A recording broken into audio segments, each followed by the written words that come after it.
Hello and welcome everyone. My name is Stéphane Aurel. Bonjour et bienvenue à tous, je m'appelle Stéphane Aurel et je suis journaliste d'investigation au Monde. Je suis spécialisé sur l'influence des entreprises et la science. Je serai la modératrice de ce webinaire qui mettra l'accent sur la course au vaccin contre le Covid-19. Donc, beaucoup de mauvaises nouvelles. Le monde attend avec impatience un vaccin efficace et sûr pour atténuer l'incidence de la pandémie de Covid-19. En effet, un certain nombre de vaccins entrent dans leur dernière phase de leurs essais accélérés et les attentes sont très élevées. Toutefois, la mise au point d'un vaccin sûr et efficace, en particulier dans un délai aussi court, est semée d'embûches. Alors, la science n'est pas neutre, ce n'est pas comme la comté dans Le Seigneur des Anneaux. La science est plutôt comme un groupe de hobbits qui cherchent la vérité avec insistance. Donc il faut prendre toute une série de critères en compte, médicaux, scientifiques et commerciaux également. Comment est-ce que les scientifiques peuvent rechercher, comment est-ce que les journalistes peuvent écrire sur ce thème en particulier, sur un thème pour lequel ils sont devenus experts très rapidement? C'est ce dont nous allons parler aujourd'hui. Nous avons deux excellents orateurs. Avant que je les présente, j'aimerais vous signaler que nous offrons de l'interprétation en français et en russe. Ainsi, des interprètes nous ont rejoints en coulisses. Vous avez déjà pu prendre connaissance des instructions, mais je vais les répéter. Vous devez choisir la langue, anglais, français ou russe. Pour écouter le webinaire en anglais, vous pouvez cliquer sur l'icône de globe en bas de l'écran, puis vous cliquez sur anglais, puis vous éteignez votre micro en appuyant sur Mute Original Audio. Et vous pouvez faire la même chose pour le français ou le russe.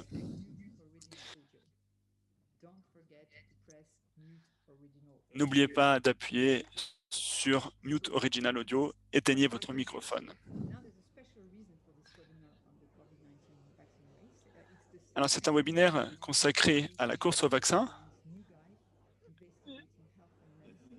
Le GIGN vient de publier un guide de 90 pages qui couvre différents thèmes comme le développement de médicaments, l'influence des entreprises, la recherche au vaccin et l'influence de groupes d'intérêt. Donc nous sommes ravis d'être réunis dans ce webinaire avec une journaliste d'investigation et un scientifique qui se concentre sur le processus de validation des médicaments. Donc on va se pencher sur les processus à l'œuvre avant, pendant et après l'approbation d'un vaccin. Donc, des astuces seront partagées, notamment à propos des écueils à éviter lorsque l'on écrit sur la science.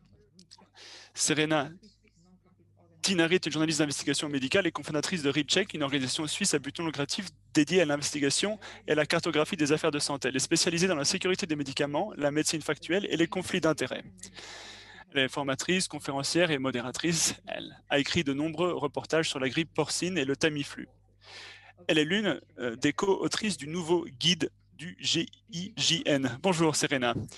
Peter Doshi est docteur en pharmacie. Il est associé de recherche sur les services santé pharmaceutique à l'école de pharmacie de l'Université du Maryland et rédacteur en chef adjoint au BMJ, le British Medical Journal. Ces recherches portent sur le processus d'approbation des médicaments, sur la manière dont les risques et les avantages des produits médicaux sont évalués et communiqués, et sur l'amélioration de la crédibilité et de la précision de la synthèse des preuves et des publications biomédicales. Merci, Peter. Avant de commencer, quelques mots à propos du GIJN, pour ceux qui ne le connaissent pas. C'est le plus grand réseau mondial d'organisations de journalisme d'investigation à but non lucratif. 203 organisations membres dans 80 pays. Ils collaborent avec des journalistes partout dans le monde et dans tout type de structures, des organisations à but non lucratif, des organisations commerciales et avec des journalistes indépendants. Ils disposent, ce réseau, d'un large éventail de ressources et de fiches de conseils pour aider les journalistes du monde entier, y compris, comme je l'ai dit, dans le cadre du nouveau guide sur l'investigation en matière de santé et de médecine du GIJN. N'hésitez pas à le consulter et à consulter également les nombreuses ressources sur gijn.org. Nous aimerions également que vous participiez, cher public, donc vous pouvez nous envoyer des questions dans le chat et nous tenterons d'y répondre dans la mesure du possible. Vous pouvez dès à présent commencer à poser des questions et une fois les présentations terminées, notre collègue Eunice O va compiler les questions et les poser. À toi la parole, Serena. Oui, bonjour à tous. Merci de m'avoir invité à participer à ce webinaire. Je vais désormais partager ma présentation. And we can start.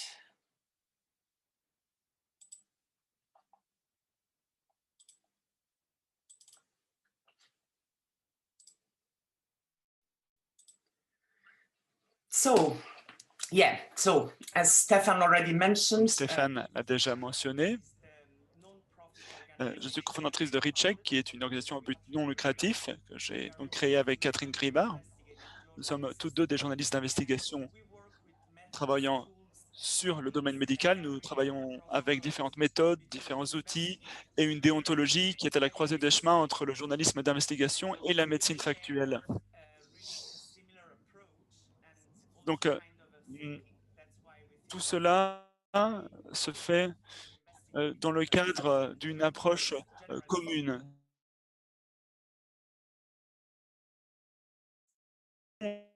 Pour les listes qui enquêtent sur ce sujet de se baser sur les principes de la médecine factuelle. C'est une année difficile pour tous. Toutefois, je dois dire que pour un journaliste d'investigation travaillant sur la médecine factuelle, c'est plus qu'une mauvaise année. C'est un annus horribilis. Comme Stéphane l'a déjà mentionné, du jour au lendemain, chaque journaliste a dû s'improviser expert en sujet de santé. Toutefois, il y a un problème. Enquêter sur les soins de santé, c'est difficile. La courbe d'apprentissage peut être abrupte. Devenir du jour au lendemain un journaliste travaillant sur le médical, eh bien, c'est un parcours parsemé d'écueils. Donc, beaucoup de mes collègues, je le sais, sont dans une situation difficile. Moi, je suis persuadé que l'on peut tous s'améliorer. Et je dois le signaler, je pense que le travail qui a été réalisé n'a pas été excellent. Je pense que nous pouvons nous améliorer et cela sera bon pour le public, car ce que nous faisons actuellement a une incidence sur les politiques, les gouvernements, les citoyens. Donc nous devons améliorer notre approche. C'est la raison pour laquelle nous avons ce guide GIJN. Je vais vous dire où vous allez pouvoir consulter ce guide. Ceci est la couverture du guide. Ce guide a été commandé et publié par le GIJN. Il est en accès libre. Vous pouvez le trouver sur le site web du GIJN. Voici la table des matières. L'idée sous-jacente au guide, c'est de fournir des outils qui permettent d'évaluer les preuves, de se pencher sur le ratio risque-bénéfice de tout produit, de toute politique, et aussi de divulguer toute mauvaise pratique ou corruption. Donc, il y a de nombreuses astuces dans ce guide de 90 pages. Plus de 500 ressources différentes s'y trouvent. Vous pouvez l'utiliser comme un manuel, simplement le feuilleter comme un livre ou sélectionner le chapitre qui peut vous épauler dans le cadre de votre travail de journaliste. Nous avons également une préface portant sur la crise du Covid-19. Il s'agit ici plutôt d'astuces et de principes que nous souhaiterions que les journalistes gardent en tête lorsqu'ils écrivent sur le Covid-19. Alors, parmi ces outils relatifs à l'écriture sur le Covid-19, il y en a une qui est essentielle. C'est d'être extrêmement prudent lorsque l'on écrit sur ce sujet. Donc, dans le chapitre sont consignées différentes astuces, mais celles-ci sont les principales. Ne simplifiez pas à l'extrême. Deuxièmement, soyez prudent lorsqu'il s'agit de modèles. car cette crise a été le théâtre de toute une série de modèles prédictifs. Mais les modèles sont en général des prédictions, donc il faut qu'ils soient sortis d'un avertissement. Il faut également s'en tenir aux meilleures preuves scientifiques. Pour ce faire, il faut dans un premier temps comprendre ce que sont les meilleures preuves scientifiques. Et dans ce guide, vous avez de nombreux outils qui vous permettent de découvrir cela. Il faut donner du contexte. Toute statistique n'a pas de sens si elle n'est pas placée dans un contexte. Souvent, les journalistes ne donnent pas suffisamment de contexte en la matière. Donc, pour qualifier quelque chose d'anormal, il faut qualifier ce qui est déjà normal. Enfin, il ne faut pas tomber victime du battage médiatique. Puis, il faut également prêter attention à ce qui a déjà été dit, car le plagiat ne sert personne. Il y a beaucoup d'autres informations dans le guide. Alors, quelle est la couverture médiatique de la course au vaccin? Voici quelques-unes des unes,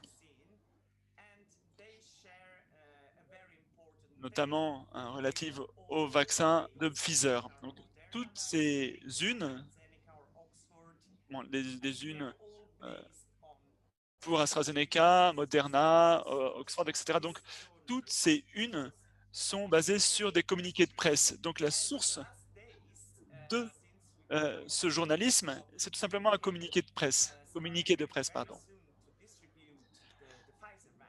D'ici peu, le Royaume-Uni va commencer à distribuer le vaccin Pfizer. Et la source du journaliste, c'est un communiqué de presse du gouvernement. On est d'accord.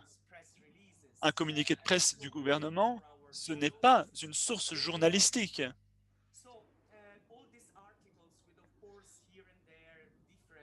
Tous ces articles, à quelques différences près, parlent de l'efficacité et de la sécurité du vaccin en se basant sur les communiqués de presse des entreprises pharmaceutiques. Certaines soulignent parfois le manque de données ou l'absence d'accès à des données, mais la plupart de ces articles n'en font pas tout un fromage. Et cela n'est pas bon. Nous devrions tous être préoccupés de ce manque d'accès aux données. La plupart de ces articles parlent de la date de commercialisation, des groupes qui seront vaccinés en premier. Ce sont leurs angles d'écriture. Mais ça, ce ne sont pas les sujets qui devraient nous préoccuper au plus haut point. Penchons-nous rapidement sur quelques-uns des thèmes qui devraient attirer notre attention en tant que journaliste. Dans ce guide, vous pouvez identifier des connaissances qui vous permettent d'avoir une meilleure lecture de la situation. Dans la préface, le chapitre 1, le chapitre 2. Dans le chapitre 2, le chapitre qui s'intitule « Une étude n'est pas simplement une étude ». C'est crucial, car il y a des différences fondamentales entre différents types d'études. Tout cela est présent dans le guide. Je vous encourage à garder à l'esprit ce qui a été dit à propos des statistiques par Darrell Huff. On peut faire dire aux statistiques ce que l'on veut. Donc, je vous encourage à lire ce livre de Darrell Huff, « Comment faire mentir les statistiques ». Page 13 du guide. Vous avez ce graphique. Peter Doshi va vous en montrer un similaire. Et il se penchera dessus davantage. En 2 mots, voici le processus d'approbation d'un médicament ou d'un vaccin. Voici les étapes qui sont suivies. Ce sont des étapes qui sont standardisées, fixes. La commercialisation a lieu à la fin de la phase 3.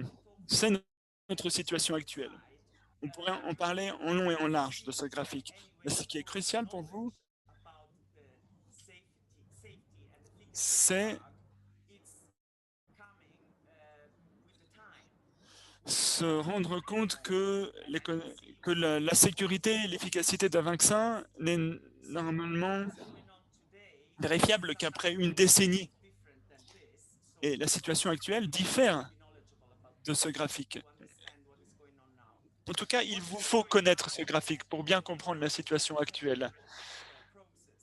Nous sommes actuellement face à une procédure accélérée qui a de nombreux noms, que l'on appelle en anglais fast track, procédure accélérée. Cette procédure accélérée était à ses débuts un processus qui permettait d'apporter rapidement des solutions à des patients qui avaient des besoins spéciaux. Donc c'est une procédure qui permet d'avoir une approbation plus rapide en réduisant le nombre et la qualité des preuves que le secteur doit fournir. Toutefois, il faut garder en tête que le fast track, récemment, la procédure accélérée, est devenu un raccourci pour les entreprises pharmaceutiques qui leur permet tout simplement d'éluder ou de raccourcir ces différentes procédures. Dans le chapitre 1, vous aurez les fondations relatives au développement des médicaments et leur approbation. Vous pourrez découvrir des éléments très importants comme la conception de l'étude, mais également les protocoles d'essai. Chaque essai, chaque étude doit fixer ses objectifs. Que veut-on mesurer? Donc, quel est le résultat que l'on veut obtenir?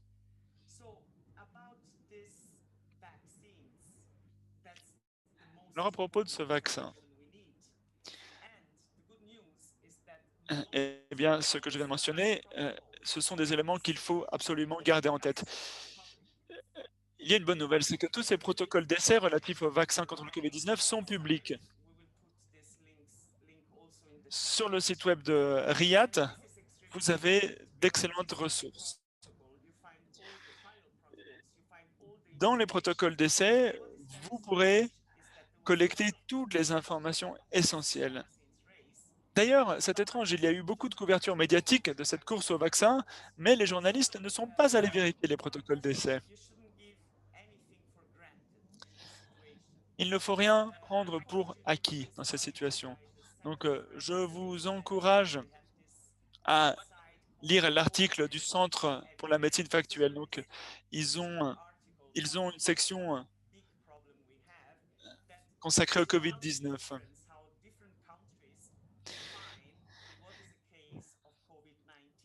et qui met l'accent notamment sur la définition différenciée qu'ont les différents pays du Covid.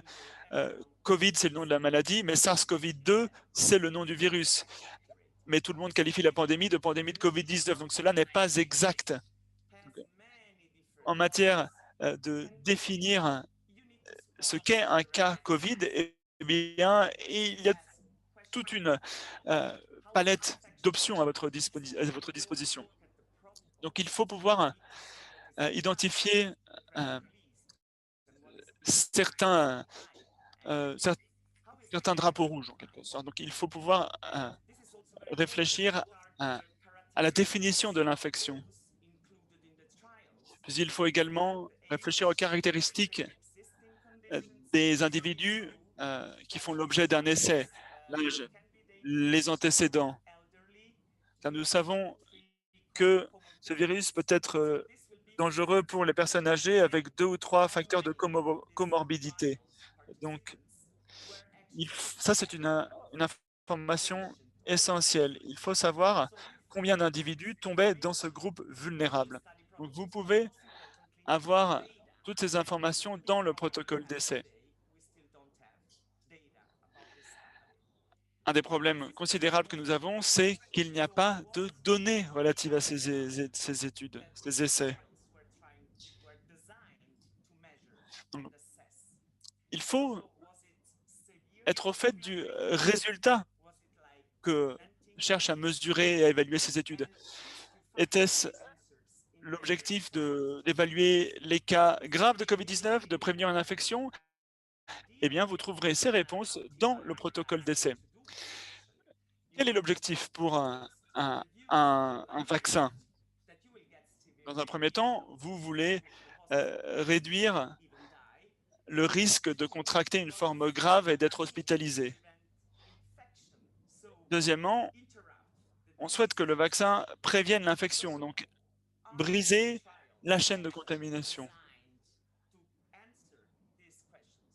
Alors, on peut, grâce à ces protocoles d'essai, déterminer comment ces essais sont conçus pour répondre à ces questions.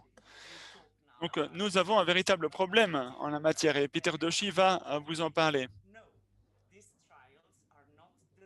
Je vous le dis, ces essais n'ont pas été conçus dans cet esprit. C'est un problème.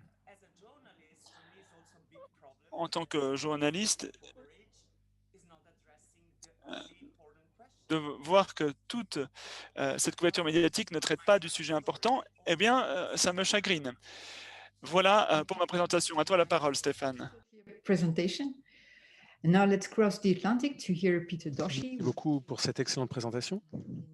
Et maintenant, nous allons traverser l'océan et nous rendre aux États-Unis et écouter Peter Doshi. La FDA, donc la Food and Drug Administration, on va nous en parler et on va également les comparer aux règles qui s'appliquent dans l'Union européenne. Les décisions qui sont prises par ces agences ont une influence dans le monde entier. Nous pensons donc que... et je donne sans plus tarder la parole à Peter. Merci beaucoup de m'avoir invité. Bonjour à toutes et à tous, quelle que soit l'heure qu'il fait chez vous. Je vais vous parler des essais cliniques des vaccins de Covid-19 et je cherche maintenant ma présentation afin de partager mon écran avec vous. Voilà, un petit moment de patience, partage d'écran et j'espère que vous êtes maintenant en mesure de voir ma présentation. Et surtout, n'hésitez pas à me signaler. Stéphane Aurel, la facilitatrice, indique qu'on voit bien les diapositives. Donc, je vais commencer par souligner l'importance de ces essais cliniques de phase 3. Alors, la raison cruciale, c'est que la phase 3 teste une hypothèse sur l'efficacité. Une hypothèse, c'est donc quelque chose qui permet de concevoir la manière de tester le fonctionnement. Et c'est également quelque chose qui va nous renseigner sur les effets secondaires, mais qui ne renseigne pas sur la sécurité du médicament en question sur le long terme. Dans le cas des essais de vaccins de Covid-19, l'hypothèse de test est que le vaccin va être en mesure de réduire le risque de contracter une forme symptomatique de la maladie d'au moins 50%. Si on atteint cet objectif, on considère que c'est une réussite. Et puis, j'aimerais également vous donner un élément de contexte en vous disant que on doit poser la question de savoir si la phase 3 des essais cliniques nous permettra d'éviter l'hospitalisation ou le décès du patient. À votre avis, qu'en est-il? J'aimerais que ce soit un peu plus interactif. Donc, comment est-ce qu'on arrive à la phase 3? Ce que vous voyez ici, c'est un diagramme qui vous résume tout le processus de pré-approbation ou pré-AMM d'un médicament. Un médicament est testé en plusieurs phases. La phase 2, par exemple, ça sera des essais sur les animaux, mais les essais sur les êtres humains, eux, se produisent après. Et donc, la phase 1, c'est une phase dont on n'entend pas beaucoup parler. La phase 2, ça frémit, on en entend parler. Et en général, quand on entend parler,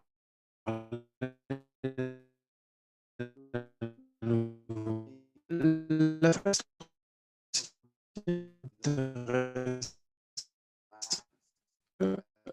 dernière possible de savoir comment le médicament fonctionne. La raison qu'il y a autorisation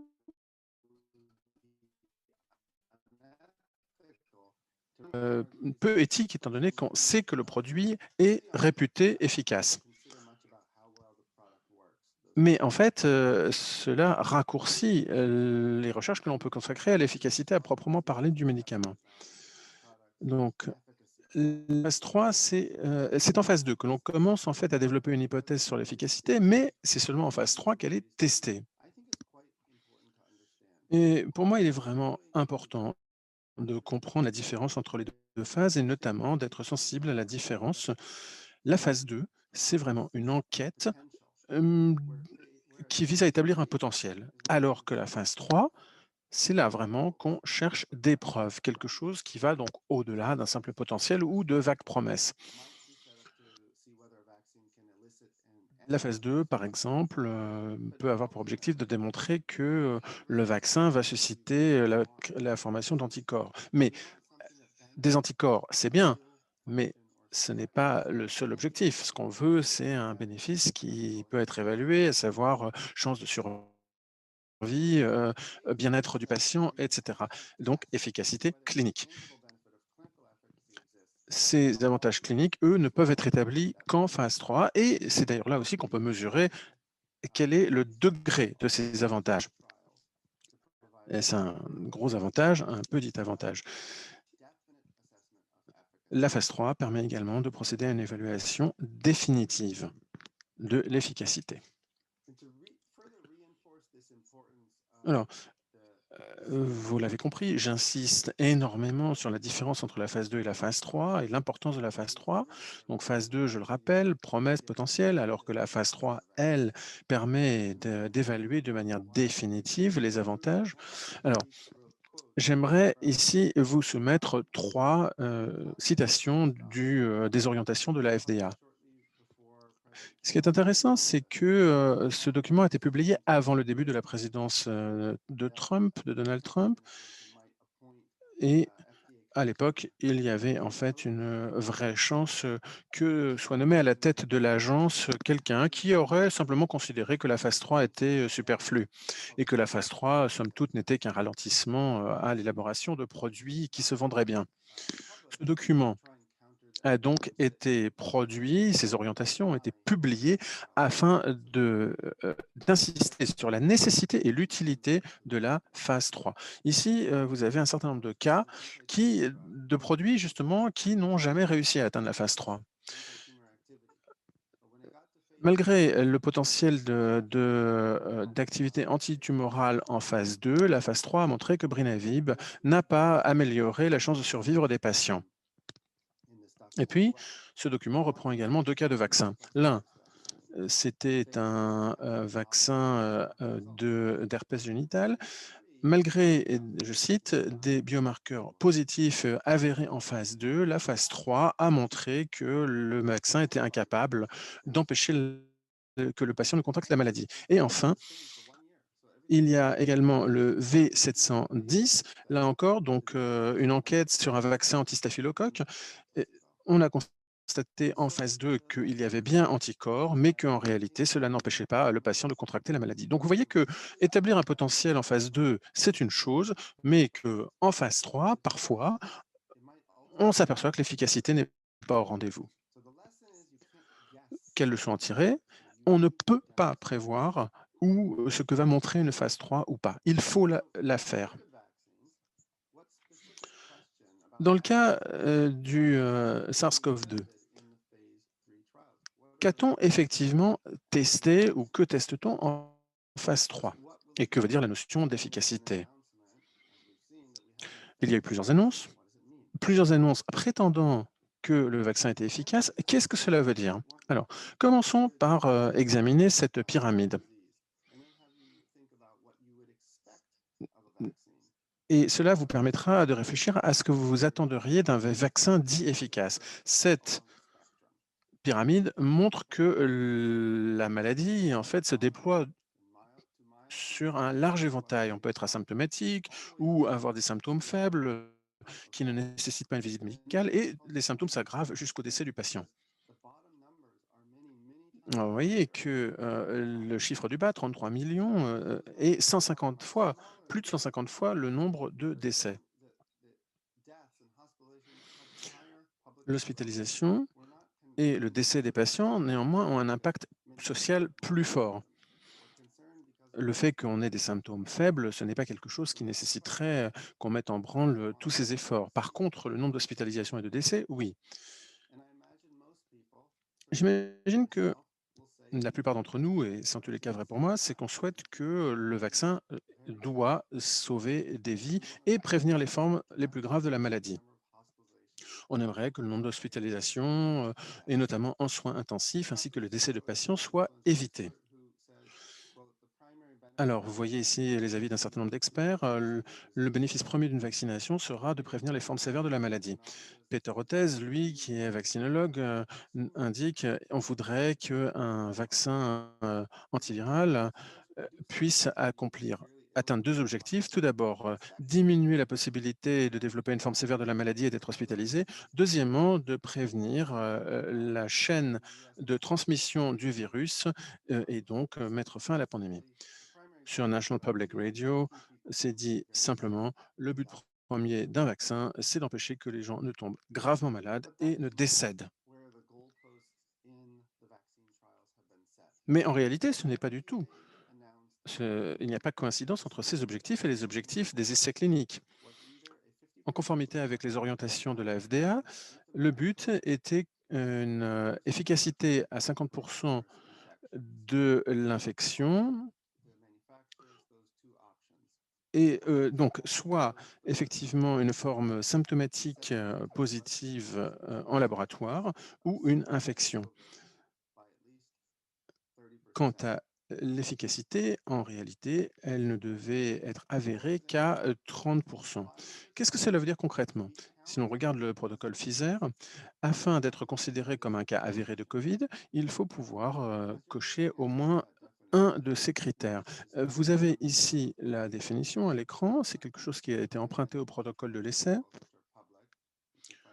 Ces protocoles d'ailleurs sont publics et donc vous pourrez les examiner en détail. Je crois que cela vaut vraiment la peine. Ce sur quoi j'aimerais attirer votre attention, c'est que les cas de symptômes faibles sont des cas qui rentrent dans l'étude clinique. Il ne faut donc pas, il n'est pas nécessaire d'avoir développé une forme grave de la maladie. Vous pouvez faire partie de la cohorte, vous toussez un peu, vous êtes testé positif au coronavirus. Si le résultat de votre test est positif, vous pourrez faire partie de la cohorte et vous serez compté comme un cas infectieux.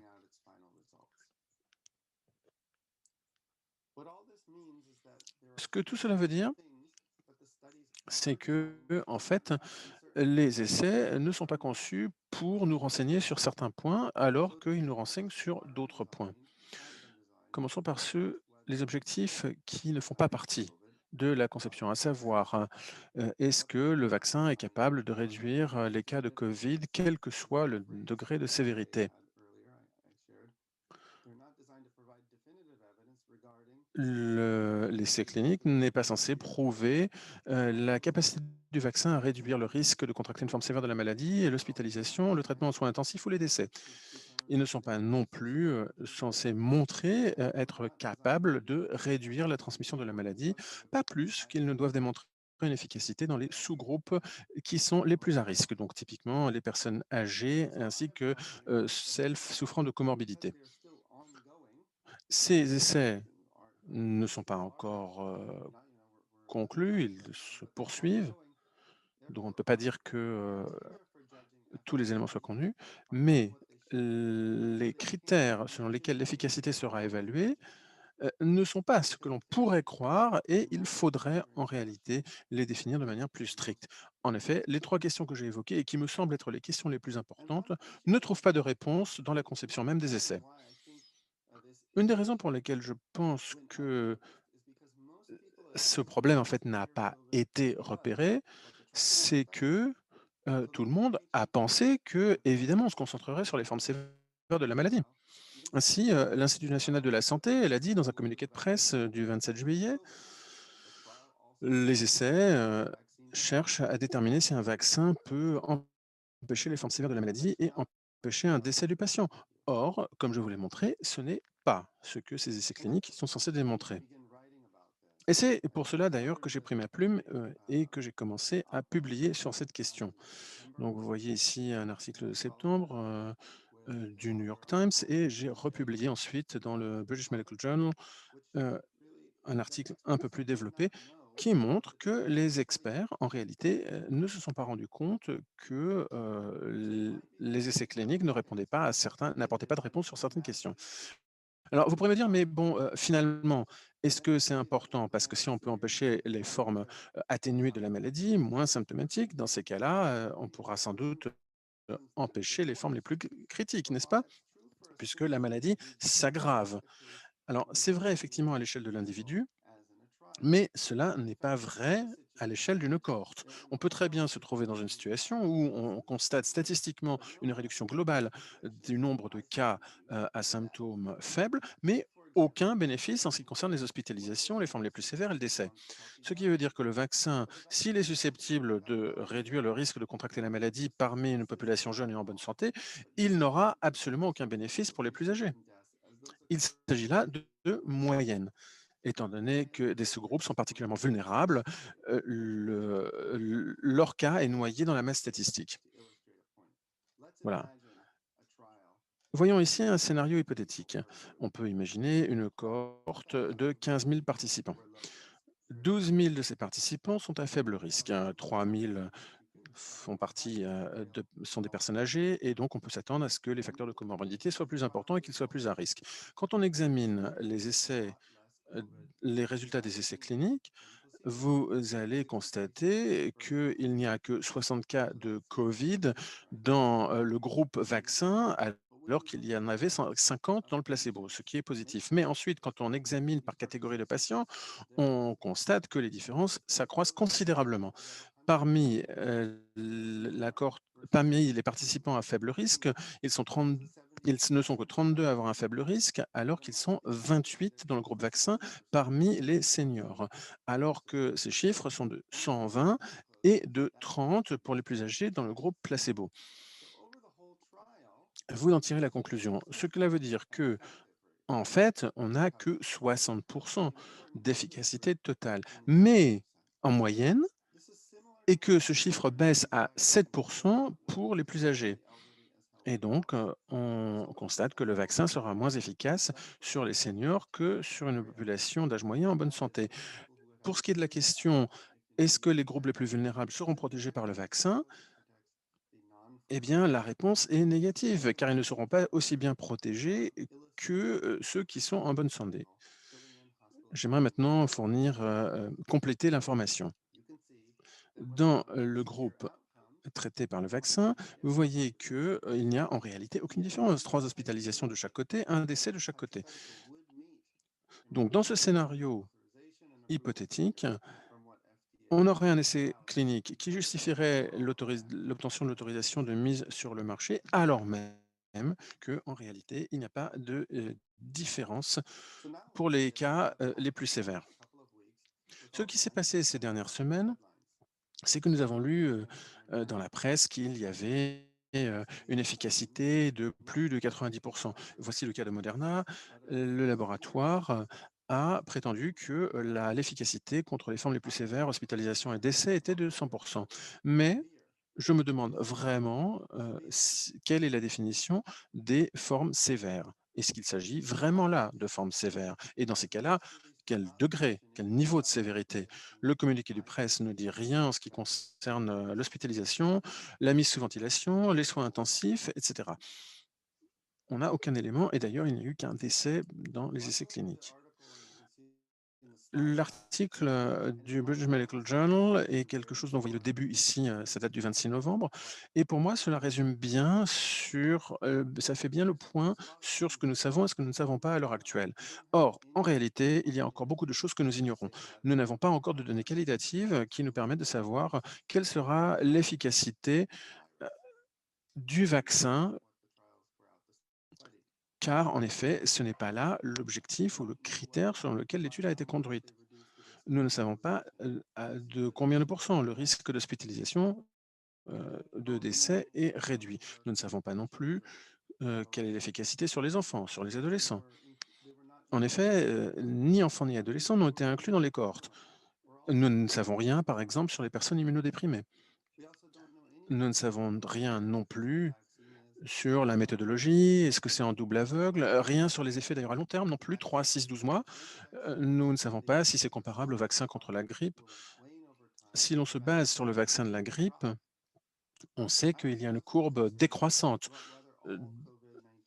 à long terme. Et j'aimerais également savoir si tous les cas de Covid qui avérés ont effectivement été enregistrés. Vous verrez que là, c'est un argument relativement technique et il faudrait lire l'ensemble de l'article pour voir ce que je veux dire. Mais afin de pouvoir savoir quelle est la méthode d'enregistrement des cas avérés, il faudrait en réalité disposer des données complètes. Donc, j'aimerais, pour finir, vous soumettre ces deux questions. Vous savez bien que le diable se cache dans les détails.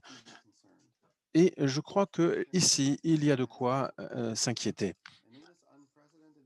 Il faudrait avoir accès à toutes les données et, à mon avis, vu la sévérité de la crise, on devrait pouvoir avoir accès à la totalité des données.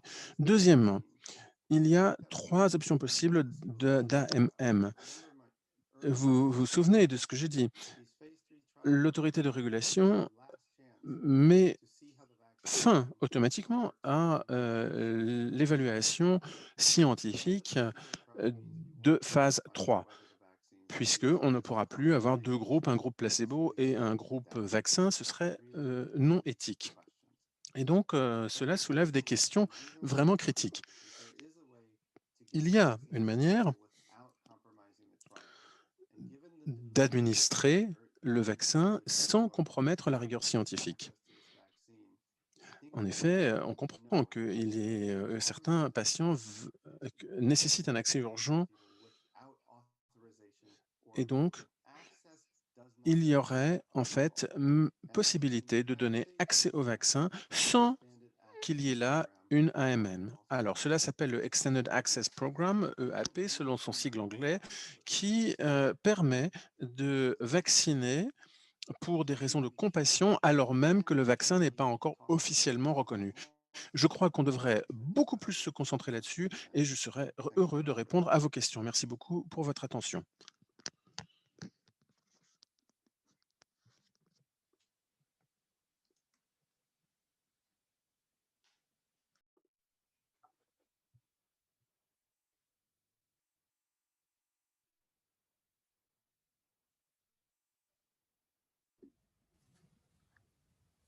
Over to you, Stefan, I think, or? Stéphane, à toi la parole. Je crois que c'est à Eunice désormais de prendre la parole et de poser les questions du public à Serena et à Peter. Je vois qu'il y a eu de nombreuses questions qui ont été posées dans la section questions-réponses. Oh, how do I sound like? Yes, can't hear you, Eunice. Eunice, on ne t'entend pas. Les interprètes signalent qu'ils entendent bien Eunice, en revanche. I think I can see the Q&A. We can't hear Alors, you. moi, je vois la session questions-réponses. Okay. Eunice, you are on the off channel. No. Oh, hi.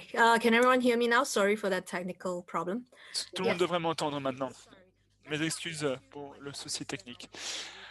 Alors, commençons avec deux premières questions. Donc, quelles sont les vulnérabilités spécifiques lors du processus d'approbation et de déploiement, notamment pour les faux certificats de vaccination ou du lobbying pour les premiers groupes vaccinés? Alors, outre les études douteuses, aux objectifs douteux, quelles sont les autres choses qui devraient préoccuper les journalistes? Serena, tu pourrais répondre à la première question relative à la corruption, au conflit d'intérêts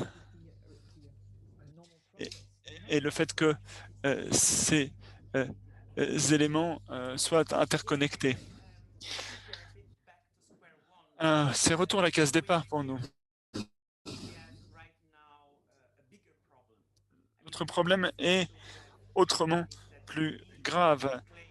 Notre principal problème ici, c'est de garantir un accès libre à toutes les données. Il faut que des individus comme Peter Doshi puissent analyser les preuves. On ne peut pas se baser simplement sur un communiqué de presse.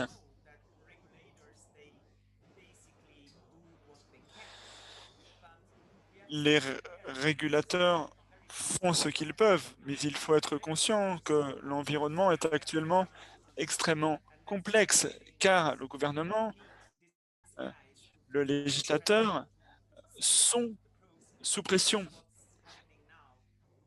Le processus est ainsi accéléré. Et ce n'est pas une bonne chose. En outre, en matière d'enquête, l'on pourrait se pencher sur les conflits d'intérêts. Dans le guide, il y a des chapitres consacrés à cela. Il y a un terme Key Opinion Leader, donc les leaders d'opinion principaux. Ils travaillent souvent pour le secteur pharmaceutique, mais pour le gouvernement simultanément. Donc ces KOL, ces leaders d'opinion principaux, jouent un rôle prépondérant, mais je suis certain que nous avons de tels faiseurs d'opinion travaillent en coulisses sur le vaccin. Donc, je ne crois pas que le problème soit lié à des faux vaccins ou à la distribution du vaccin. Je pense qu'ici, le problème principal, c'est le manque d'accès aux données. Et également, il faut penser à bien contrôler qui fait quoi pour le gouvernement, quels experts, quelles affiliations à quelle entreprise. Il faut savoir tout cela.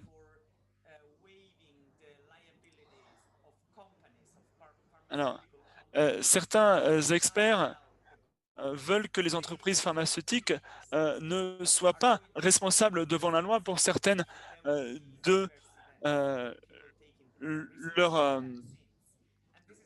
pour certains de leurs produits. Et donc, ce serions nous, citoyens, qui serions responsables pour nous-mêmes si l'on choisit d'être vaccinés, et non plus les entreprises pharmaceutiques. Merci, Peter. Merci, Serena. Peter, tu peux peut-être répondre à la deuxième question. Qu'est-ce qui a changé pour le développement du COVID-19 par rapport au développement traditionnel? Comment cela fonctionnait avant? Oui, une question qui nécessiterait une réponse circonstanciée. Et c'est quelque chose qui a en effet fait l'objet d'un certain nombre d'études. Un élément positif, c'est que pour la première fois, on a pu avoir accès au protocole d'essai, alors même que les essais avaient lieu, et cela avant la demande d'autorisation de mise sur le marché. Et donc, c'est là vraiment un effet positif de la pression qui s'exerce sur les laboratoires pharmaceutiques. Mais d'un autre côté, un aspect moins positif, c'est, entre autres, que quand on est à la place des régulateurs et qu'on voit que la demande d'AMM est un peu problématique, il est extraordinairement, extrêmement difficile de dire non ou d'exprimer des réserves.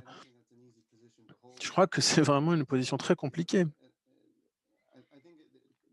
Cela met donc en fait les régulateurs dans une situation tout à fait difficile et que la situation très particulière dans laquelle nous sommes a des effets à la fois positifs et négatifs. Mais je crois que ici, l'exigence de transparence est on ne peut plus forte et que il n'est pas possible de défendre la culture de secret qui d'habitude prévaut dans le développement de ces médicaments. En effet, il y a l'aspect commercial.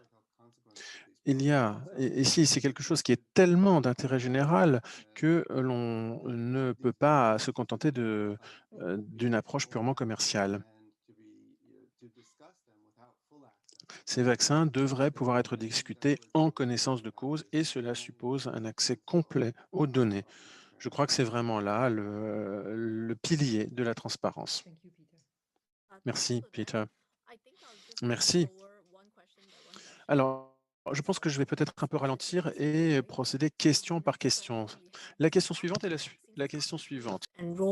Après que les vaccins soient approuvés et distribués, comment suit-on la vaccination, pour quelle durée et comment peut-on identifier les différents effets de ce vaccin? Bien, je ne peux que me référer au guide. C'est l'objectif de cette publication si opportune. C'est l'objectif, c'est de partager avec nos confrères et consoeurs journalistes ce que l'on peut faire. Donc, il y a tout un chapitre sur la supervision de la sécurité d'un produit déjà commercialisé. Alors, je vais rester bref, et Peter pourra peut-être ajouter quelque chose en la matière. Mais la logique sous-jacente à un essai randomisé de contrôle, eh bien, c'est qu'il y a deux groupes, le groupe placebo et le groupe vaccin. Mais le problème, c'est que la phase suivante est extrêmement courte, car tout a été raccourci. Et l'autre élément, et Peter pourra peut-être nous en dire plus, c'est que le groupe placebo va également être vacciné. Donc, les données seront brouillées. Donc, ce sera une situation difficile, mais Peter peut peut-être en dire davantage en la matière. Oui, c'est certain. Alors, avant l'approbation d'un vaccin, mais les données nous proviennent d'essais. Comme Serena l'a indiqué, il y a deux données, la durée et le nombre de personnes dans la cohorte. Pour l'instant, la moitié des essais n'ont été conclus qu'il y a 2 mois. Donc, il est difficile d'avoir une idée des potentielles conséquences. Elles ne se sont pas encore produites. Deuxième élément, 30 000. Ça semble beaucoup pour une cohorte, mais comparé à des millions ou à des milliards, eh bien, c'est infime. Donc, on parle d'effets secondaires rares ou de conséquences néfastes. Eh bien, souvent, ces pires conséquences n'émergeront pas lors d'un essai. Donc, détecter et contrer ces problèmes est nécessaire, mais souvent, ils ne sont identifiables qu'après la diffusion du vaccin à un plus grand nombre d'individus. Donc, cela pose la question du système de vigilance pharmaceutique. Il y a des structures qui sont en place. Il y a des individus dont c'est le travail à plein temps.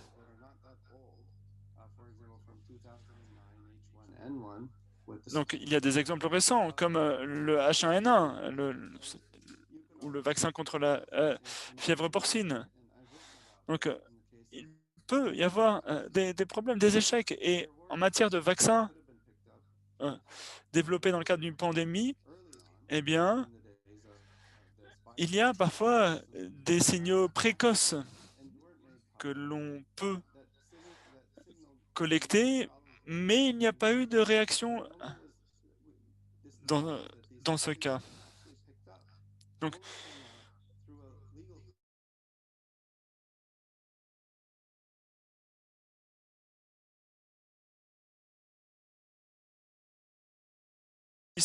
précoce qui avait été détecté, et ce, seulement 7 ans après cette pandémie dont je parle. Donc, j'espère que le système sera amélioré et que les avertissements précoces seront respectés. Quant aux essais, il y a un autre problème, c'est l'exclusion de certains groupes. On a parlé de personnes immunodéprimées. Et ça, c'est une préoccupation particulière, car ces personnes seront vaccinées lorsque le vaccin sera commercialisé, mais elles sont pourtant exclues des essais. Alors, si on ne connaît que les effets secondaires 7 ans après la vaccination, bien ça veut dire que ce sera un travail de longue haleine pour les journalistes. Alors, prochaine question. Quelle information a été rendue disponible à propos du vaccin russe? Les essais, les tests sont-ils similaires aux vaccins d'AstraZeneca, de Moderna ou de Pfizer? Les journalistes doivent-ils être au courant de certains éléments, Peter? I know the least about this. Alors, dans ce domaine, c'est dans ce domaine que je suis le moins informé. C'est ce protocole sur lequel je suis le moins informé. Submitted to the FDA. En effet, il n'y a pas là eu de dossier présenté à la FDA. J'ai contacté les contacts officiels en leur demandant une copie de leur dossier de demande d'autorisation de mise sur le marché. C'est une adresse Gmail. En fait, on se trouve un peu face à un mur et c'est vrai que je n'ai donc absolument pas le même type de données. Ce que je peux dire, c'est que les États-Unis ont beaucoup insisté sur la grande différence entre leur approche et l'approche de la Russie, disant que la Russie, en fait, voulait autoriser le vaccin et puis ensuite tester son efficacité, alors que les États-Unis se présentaient comme poursuivant une méthode plus sérieuse, à savoir s'assurer que le vaccin était de qualité avant même qu'il ne soit administré. Et en fait, on s'aperçoit que peut-être on se retrouvera un petit peu au milieu. Alors, pour compléter ce qu'a dit Peter, il a parlé des clinicaltrials.gov. Eh bien, ce lien vous permettra, que vous retrouvez d'ailleurs dans le guide, vous permettra d'avoir un grand nombre d'informations précieuses depuis 2005. Si on veut procéder à un essai, il faut en fait enregistrer, déclarer cet essai. Et nous avons donc cette formidable base de données de tous les essais cliniques qui ont été lancés. Il est donc très intéressant d'examiner cette base de données parce que cela permet de savoir quel essai est encore en cours, dans quel hôpital ou centre hospitalier, universitaire, alors que dans le cas russe, en fait, on a quoi? Une adresse Gmail qui permet de se renseigner sur le protocole appliqué. Voilà, là aussi, vous retrouverez cela dans le guide. Je pense que cela nous amène en fait à la prochaine question. Dans quelle mesure les articles universitaires sur l'efficacité du médicament sont-ils fiables et quels sont les critères les plus importants qui doivent être pris en compte par les journalistes quand ils évaluent la fiabilité des sources universitaires? Serena? Alors, c'est vraiment une question difficile. Encore une fois, je vais me répéter, lisez notre guide. C'est pas quelque chose, une compétence qu'on peut acquérir du jour au lendemain. C'est pas comme si je pouvais donner une réponse et ensuite vous serez en mesure d'exercer, de savoir si effectivement une recherche universitaire est de bonne qualité ou pas. Il faut vraiment s'intéresser à la conception de l'essai et de l'étude. Et il faut par exemple savoir s'il s'agit d'une étude d'observation, dite d'observation. Nous savons que les études d'observation sont, de par leur conception, susceptibles de subir l'interférence de biais, d'avoir un bruit de fond. Alors que si la méthodologie, par exemple, est en double aveugle randomisé, vous aurez effectivement une élimination plus forte des biais possibles. Il faut donc en fait avoir une solide base méthodologique et à partir de là, vous savez à quoi vous avez affaire et cela vous permettra donc d'évaluer la qualité des preuves apportées ou des faits cliniques. Et oui, c'est extrêmement chronophage parce qu'il y a tout un... il y a tant d'études qui sortent que on finit par parfois être un peu noyé. Donc encore une fois, faites le travail de fond, lisez le guide et allez-y étape par étape. Peter? Oui, ce que j'aimerais ajouter, c'est que je privilégierais quand même ce qui est publié par une revue scientifique et ça me paraît déjà mieux qu'un communiqué de presse. Et je vous réfère ici au projet RIAT, à savoir ressusciter les essais cliniques abandonnés ou en suspens. En effet, la littérature disponible n'est pas exhaustive. Alors, qu'est-ce que je veux dire par là? Tous les essais conduits ne sont pas toujours publiés, mais les essais qui atteignent le stade de la publication sont pour la plupart fiables, mais là encore, ce n'est pas à 100%. Et un certain nombre de choses qui se trouvent publiées peuvent être en fait biaisées ou induire en erreur. Donc déjà, s'agit de savoir si c'est publié dans un journal scientifique avec une évaluation par les pairs, mais ce n'est pas suffisant. Il faut également que les données de l'essai soient communiquées afin que l'on puisse donc se faire une idée par soi-même et procéder à la réinterprétation des données. Parce que, c'est évidemment impossible si on n'a pas, les données. Il ne s'agit pas de croire sur parole tel expert qui vous affirme ceci ou cela, non. Il s'agit d'aller regarder les faits scientifiques et ensuite d'être en mesure de, procéder à leur interprétation. Je vois là une autre question qui est un peu plus technique et elle est sans doute, c'est sans doute à Peta qui la répondra. Quelle est votre, opinion sur les, effets secondaires sévères? Ils n'apparaissent pas dans les communiqués de presse et les médias ne se sont pas concentrés sur ces effets secondaires. Est-il possible que certains de ces effets secondaires soient, critiques, mettent en danger la vie du patient et comment en savoir plus? Alors, dans le cadre du communiqué de presse de Moderna, il a été dit que 9% des individus ont une myalgie de grade 3, 10%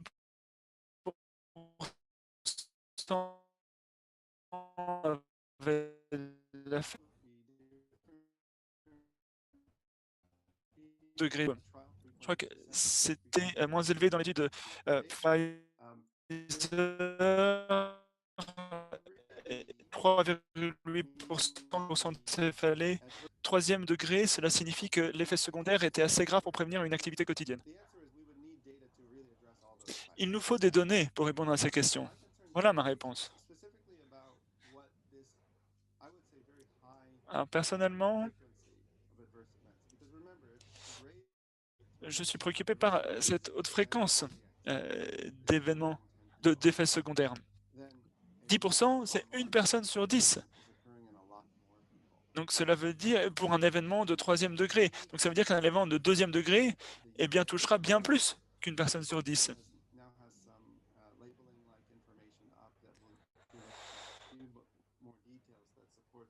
Apparemment, plus de données vont être mises à notre disposition. Alors, pour ce qui est des réactions modérées à un vaccin, eh bien, elles sont fréquentes, bien plus fréquentes dans le groupe placebo. Donc cela nous permet de faire quelques prévisions bien informées et nous permet d'identifier quels sont les participants qui ont reçu le vaccin ou le placebo.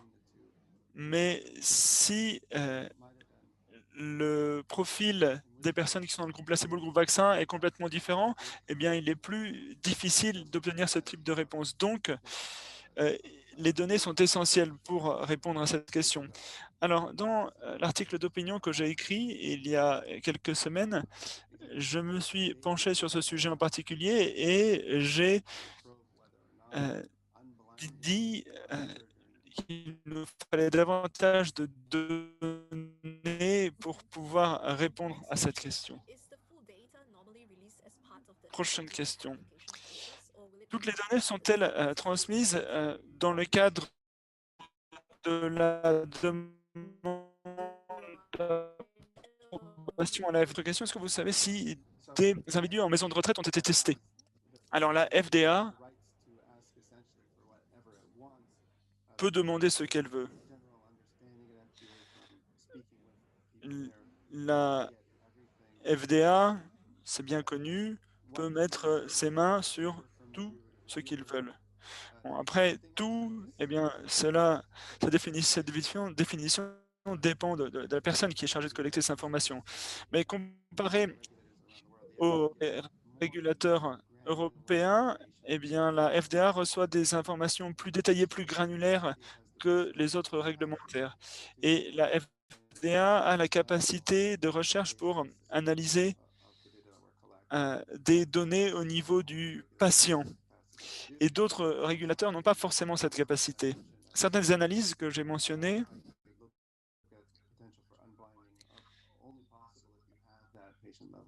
vis-à-vis de l'identification de problèmes au niveau patient ne sont possibles que si vous avez ce type de données. Alors, à ma connaissance, ils n'ont pas encore donné d'informations quant au lieu d'où venaient les patients. Je crois que Moderna sont les meilleurs en matière d'information géographique, donc ils vous disent de quelle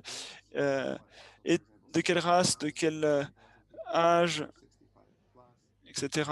Donc on connaissait le nombre de personnes qui avaient plus de 65 ans. Mais je n'ai rien vu à propos des maisons de retraite.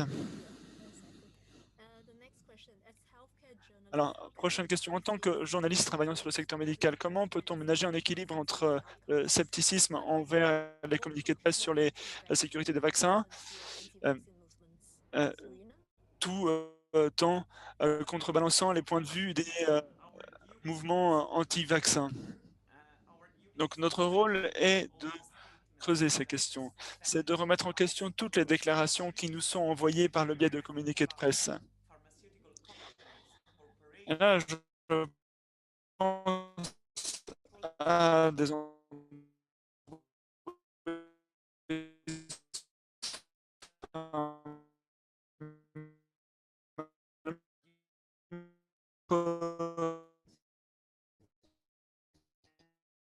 accès à toutes ces... Quoi cela importe est important pour eux, pour leur sécurité et leur santé. En fin de compte, quant au groupe anti-vaccin, eh bien, je pense que cette tendance est imputée au mauvais journalisme, à la mauvaise science et aux mauvaises politiques publiques. Oui, les citoyens ont le droit de se poser des questions. Nous l'avons dit, les vaccins doivent être sûrs, car souvent, ils sont administrés à des groupes sains. Donc, il faut que ce vaccin soit sûr. Pardon, on administre ce groupe à des personnes vulnérables en général. Et donc, si je suis vulnérable et que je suis vacciné,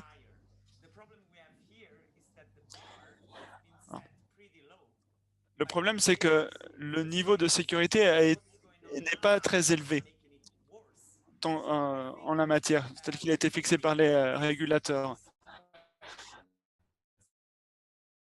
Je pense qu'il faut répondre à... Donc, c'est la seule façon qui nous permettrait... Bien. La question suivante. Quel est le rôle journaliste quand il mène l'enquête sur les politiques par rapport aux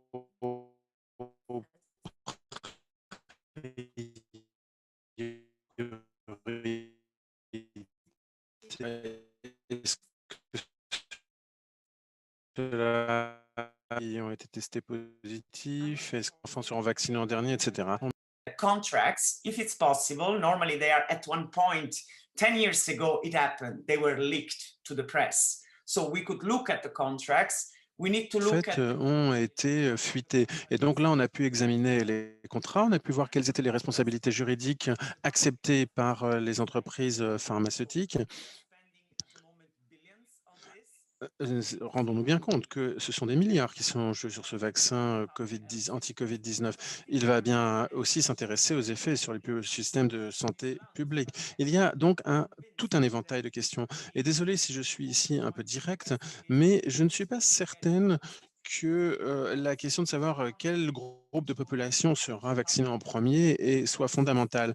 En effet, cela dépend très largement de chaque système de santé, selon les priorités de chaque pays. Ils vont faire ce qu'ils vont pouvoir. Nous savons qu'en réalité, ce qui va se passer, c'est que les personnes les plus vulnérables seront vaccinées en premier, donc les personnes en mauvaise santé, facteurs de comorbidité, les personnes les plus âgées. Rappelons-nous que si vous vivez dans une maison de retraite, c'est que vous avez perdu votre autonomie et donc que vous êtes déjà dans un état de santé relativement dégradé. Donc, c'est quelque chose ici de préoccupant et que nous a bien montré d'ailleurs la présentation de Pete. Et la question donc, c'est ce vaccin qui serait administré d'abord aux plus vulnérables, est-ce qu'il a été testé sur cette population? C'est ça la question en réalité. Et il me semble que c'est à cela que nous devrions consacrer nos efforts. Alors, je ne sais pas si nous avons encore le temps pour une dernière question, mais la voici quand même. Est-ce que la sécurité des vaccins est examinée par des pays tiers, c'est-à-dire ni les États-Unis ni l'Europe? Comment est-ce que les journalistes... Est-ce que vous pourriez répéter la question? Demande Serena Tinari. Est-ce qu'en dehors des États-Unis et de l'Europe, donc avec leurs autorités respectives, est-ce que d'autres pays vérifient en fait la sécurité des vaccins en fonction des premières campagnes de vaccination? Donc, est-ce qu'il faut là en revenir aux données cliniques ou est-ce qu'on peut le faire dans son propre pays? Alors, je vous renvoie de nouveau, excusez-moi, au guide par rapport à la sécurité des médicaments. Il y a un système mondial de reporting des effets secondaires critiques. Il y a là une agence de santé qui est basée en Suède qui centralise les données. Donc, il y a un devoir de transmission, de déclaration. Et cette agence, chaque agence nationale de pharmacovigilance rapporte les incidents à l'agence suédoise en question. Et en réalité, les sources sont multiples. Ça peut être le laboratoire pharmaceutique, le patient, le médecin traitant, etc. Une fois que ces données sont transmises, elles sont vérifiées pour leur validité et ensuite transmises au centre d'Uppsala. Cela veut donc dire que les journalistes peuvent trouver un certain nombre d'informations et là encore, le guide vous explique exactement comment travailler avec les données qui sont recueillies par Uppsala. Peter, et ensuite je redonnerai la parole à Stéphane. Merci, Eunice. Alors, je suis en train de taper comme un fou pour essayer de répondre au plus de questions possibles dans les questions-réponses. Merci beaucoup, Eunice, d'avoir repris certaines questions du public. Nous arrivons à la fin de ce webinaire. J'aimerais remercier le public. J'aimerais aussi très chaleureusement remercier nos deux experts, Serena et Peter. Avant de vous dire au revoir, je vous invite à notre prochain webinaire. Les deux derniers pour 2020 auront lieu les 8 et 15 décembre. Vous aurez Hank Van Hess, c'est le séminaire qui participera au séminaire du 8 décembre à 9 h du matin. Et puis surtout, n'hésitez pas de suivre en fait notre fil Twitter ainsi que le site web du GIJN pour plus d'informations. Merci beaucoup, une excellente journée à toutes et à tous.